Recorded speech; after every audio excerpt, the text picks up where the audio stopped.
काले मोतिये पर भी इसका असर है ब्राउनिया का। काले मोतिया की दवाओं में दो दवाएं हैं, दोनों में चक्कर नुमाया है।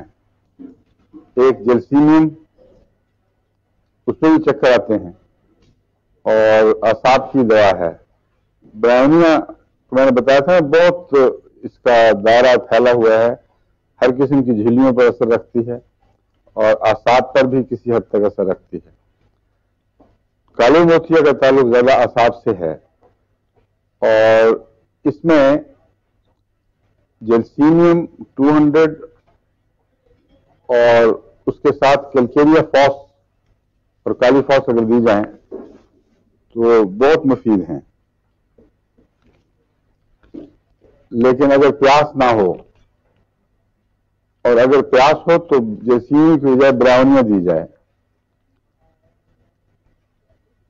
बार दफा ब्राउनिया देने के बाद कुछ अर्से बाद प्यास गायब हो जाती है, तो फिर जेल्सीनियम दिया जा सकता है और इन दोनों को आपस में अदला बदला भी जा सकता है।